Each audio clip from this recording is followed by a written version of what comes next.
Hello everyone, welcome to my channel smart study with doctor Sandeep. और आज का हमारा टॉपिक है school of psychology and their contribution to education part 3। यानी आज हम बात करेंगे third types of school of psychology, psycho analysis यानी मनोविश्लेषणवाद। साइको एनालिसिस यानी मनोविश्लेषणवाद वो संप्रदाय है जो मनोचिकित्सा या मानसिक बीमारियों, मानसिक विकारों को समझने की चेष्टा करता है। इसमें जो मेन नाम आता है वो सिगमंड फ्राइड का आता है, जो इसके प्रवर्तक भी रहे हैं। और ये एक डायनामिक स्कूल है, यानी गतिशील संप्रदाय है, जो हमारे व्यवहार के, हमारे बिहेवियर की मूल की खोज, मतलब जो बेसिक फंडामेंटल है हमारे बिहेवियर को तैयार करने का, बिहेवियर के लिए उसका विश्लेषण, उसकी स्टडी करता है। इसमें सिगमंड फ्राइड, जो कि वियना विश्वविद्यालय के चिकित्सा अधिकारी थे, वहाँ से उन्होंने चिकित्सा की डिग्री ली थी, और न्यूरोलॉजिस्ट भी थे के रूप में उन्होंने कार्य करना शुरू करा। और जोसेफ ब्रूअर, जो पहले व्यक्ति थे जिन्होंने हिस्टीरिया के रोगियों का उपचार करना शुरू करा था हिप्नोसिस से। यानी सिगमंड फ्राइड ने साइको एनालिसिस, मनोचिकित्सा या मानसिक विकारों का, मेंटल डिसऑर्डर्स के समझने, उनको सॉल्व आउट करने की स्टार्टिंग करी थी। और क्योंकि वो मेडिकल डिग्री से थे, तो न्यूरोलॉजिस्ट के द्वारा उन्होंने मानसिक बीमारियों को, मानसिक विकारों को दूर करने का प्रयास किया। While learning the process of hypnosis, narcissism from him and treating patient, Freud developed interest in becoming psychoanalyst। कि जब वो सम्मोहन के माध्यम से अपने बीमार रोगियों का इलाज करने लगे थे, तब फ्राइड के मन में मनोवैज्ञानिक बनने, मनोविश्लेषणात्मक वैज्ञानिक बनने की रुचि डेवलप हुई। और उनकी जो 3 बुक्स हैं, पहली है interpretation of dreams, then 3 contribution of the theory of sex, और journal contribution to psychoanalysis, जो कि 1905 और 1916 में प्रकाशित हुई थी। इन तीनों ने बहुत क्रांतिकारी बदलाव लेकर आए थी मनोविज्ञान में, और उन्हें एज अ साइको एनालिसिस्ट के लिए भूमिका में स्थापित किया था सिगमंड फ्राइड को। फ्राइड ने मनोविज्ञान को चेतना के स्थान पर अचेतन को अधिक महत्वपूर्ण माना था। यानी कि जो हमारा अनकॉन्शियस माइंड है, उसको ज़्यादा इम्पोर्टेंस दी थी।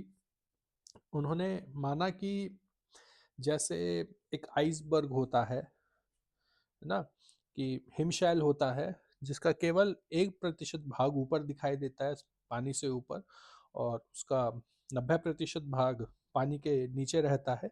ठीक वैसे ही मनुष्य का जो चेतन है, जो चेतन मन है, वो केवल एक भाग है, लेकिन उसका 1/9/10 जो भाग है वो अचेतन मन है, जिसको समझना बहुत आवश्यक होता है कि अचेतन मन का अस्तित्व कैसे हमें व्यवहार करने में अभिप्रेरित करता है, कार्य करने के लिए प्रेरित करता है। यानी इन शॉर्ट, जब हम फर्स्ट थ्योरी लेकर चल रहे थे, वहां पर चेतना को फॉलो कर रहे थे संचारवादी में।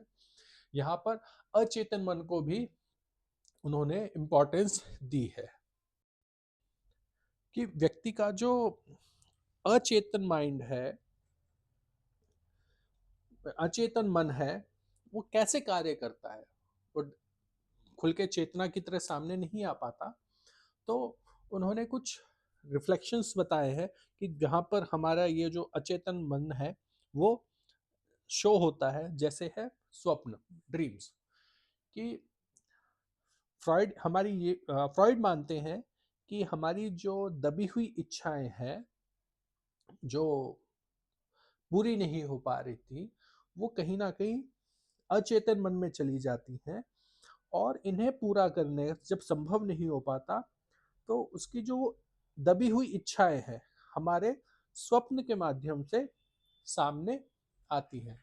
यानी कि जो हमारी दबी हुई इच्छाएं हैं, जो कार्य पूरे नहीं हुए हैं, जो इच्छाएं अधूरी रह गई हैं, वो कहीं ना कहीं दब के हमारे माइंड में, अचेतन मन में चली जाती है, और सपनों के माध्यम से वो सामने आती है। दूसरे में बात करते हैं slips of tongues and errors in writing. Means बोलने और लिखने में जो बार बार समस्याएं आती हैं, जो बोलना और लिखने में, वो कहीं ना कहीं हमारे वही अचेतन मन की दबी हुई इच्छाएं हैं, जो बीच बीच में आकर हमें इंटरप्ट करती हैं। फिर बात आती है रिप्रेशन एंड रेजिस्टेंस, यानी अवदमन तथा प्रतिरोधन। फ्रॉइड इसके बारे में कहते हैं कि जो अप्रिय घटनाएं या अतृप्त इच्छाएं हैं, वो चेतन से हटकर अचेतन में जब दब जाती हैं, तो उन्हें अवदमन नाम दिया गया, यानी रिप्रेशन। और अवदमन की जो क्रिया है, वो परिणाम स्वरूप अचेतन में की गई अप्रिय घटनाओं या इच्छाओं को चेतन में आने का प्रयास करती है। यानी कि वो जो दबी हुई इच्छाएं हैं, वो वापस चेतन मन में आने का प्रयास करती है, लेकिन व्यक्ति, मनुष्य उस चीज को वहां पर आने से रोकता है। और जब वो रोकता है, तो ये हमारा रेजिस्टेंस आ जाता है, यानी प्रतिरोध आ जाता है। The central point of physio analysis is the secret. Means जो मनोविश्लेषणवाद है, उसका जो केंद्र बिंदु है, वो अचेतन मनोशक्तियां हैं, और ये व्यक्ति में किसी सामाजिक परिवेश में या कहीं गुप्त रूप से कहीं चलते हुए आपस में विरोधाभास करती रहती हैं, जिसकी वजह से हमें कई समस्याओं का सामना करना पड़ता है, या हमारे विकास में, हमारे पर्यावरण में हमें एडजस्टमेंट में समस्याएं पैदा होती हैं। It is important whether the development of this sexual energy in childhood was normal and was blocked or distorted, और it happened through some kind of containment medium. यानी कि जो हमारी लैंगिक शक्ति है बचपन में, किशोरावस्था से पहले, वो साधारण है या नहीं है, नहीं तो ये चीज़ें भी आगे जाकर समस्या का रूप ले लेती हैं। कि सामान्य तौर पर कहा जाए कि अगर हमारी इच्छाएं दबती ही चली जाएंगी, और वो जो हमारा अचेतन मन है वो चेतन मन पर भारी पड़ने लगेगा, तो कहीं ना कहीं समस्याएं बननी शुरू हो जाती हैं। और इसका जो रूप निकल कर आता है, जो यानी जो प्रतिरोध की क्षमता है, वो अगर बैलेंस टूट जाता है, अचेतन मन चेतन मन पर भारी हो जाता है, तो ये हमारा मानसिक विकार का एक बहुत बड़ा कारण बनता है। Psychoanalysis suggested two methods of study. दो माध्यम बताए हैं उनको स्टडी के लिए। पहला free associated free association method and dream analysis method, यानी कि स्वतंत्र साहचर्य विधि और स्वप्न विश्लेषण विधि। कि it has contributed lot to the development of psychology. कि मनोविज्ञान के विकास में मनोविश्लेषणवाद ने बहुत योगदान दिया है।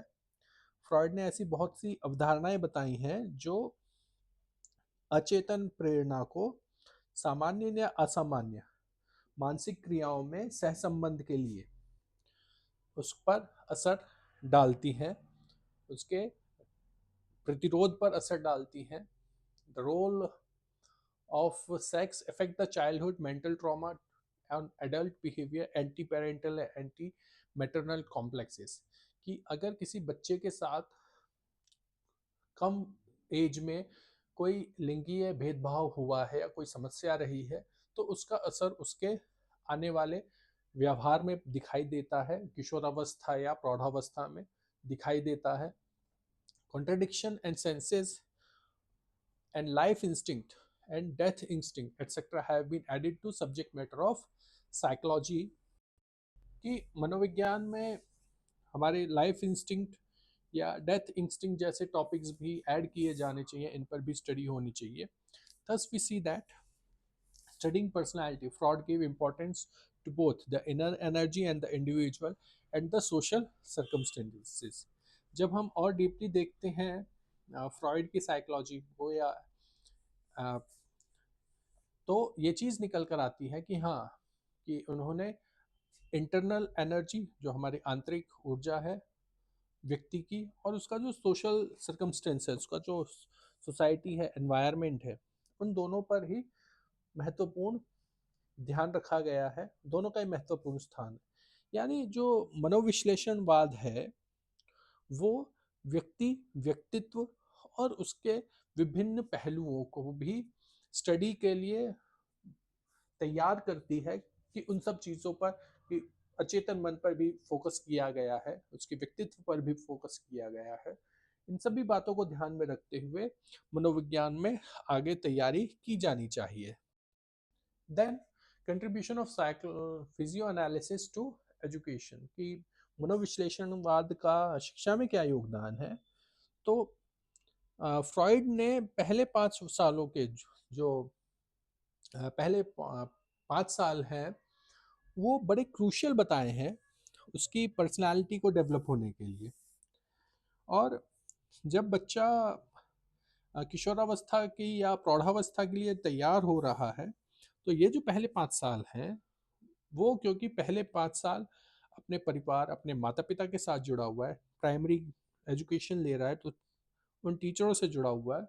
तो ऐसे में वो जो पहले 5 साल हैं उसमें उसके सामने जो क्रियाकलाप हो रहे हैं उन पर ध्यान देना बहुत आवश्यक है. क्योंकि जब बच्चे की पहली आदत का निर्माण किया जा रहा है तो उसके सामने वो बोलना, देखना, सुनना, अपने आसपास की चीज़ों से ही देखता है, आसपास की चीज़ों को ही सुनता है, उन्हें ही फॉलो कर रहा है, उनसे ही एडजस्टमेंट सीखता है. तो जब पहली बार वो चीज़ों को सीख रहा है, ये आवश्यक है कि उसके सामने सही ज्ञान, सही व्यवहार, सही बोलचाल प्रदर्शित की जाए, ताकि वो पहला जो ज्ञान ले रहा है अपने परिवार से, अपने माता पिता से, पास पड़ोस से, स्कूल से, प्राइमरी से, वो सही हो.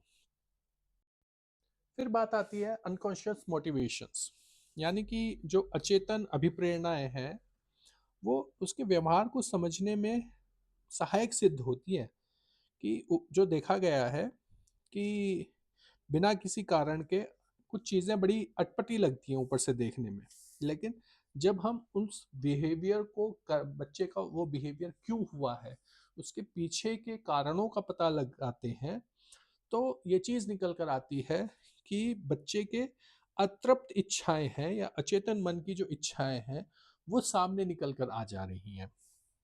फिर ऐसे में टीचर को क्या चाहिए कि टीचर इस बात का ध्यान रखे, समझना चाहिए एक टीचर को कि वो अपने इड ईगो और सुपर ईगो, यानी अपना इड ईगो सुपर ईगो और बच्चे का इड ईगो सुपर ईगो, यानी कि इद, अहम और पराहम को एडजस्ट कर सके, संबंध स्थापित कर पाए, एडजस्ट कर सके इनसे, बच्चे को एडजस्ट कराना सिखा पाए, ताकि उसका जो व्यक्तित्व है, उसकी जो पर्सनालिटी है वो डेवलप हो, ना कि मैल एडजस्टमेंट हो, कि वो उससे एडजस्टमेंट ना हो के मैल एडजस्टमेंट में चला जाए, कुसमायोजन में चला जाए. Then to overcome the problem of children suffering from anxiety, कि टीचर को इस बात का भी ध्यान रखना चाहिए कि बच्चों में जो उनकी अपनी समस्याएं हैं, जिस चीज़ों से, थकान से, मेंटल स्ट्रेस से, एंजाइटी से वो बच्चा फेस कर रहा है, उन्हें दूर कैसे किया जाए.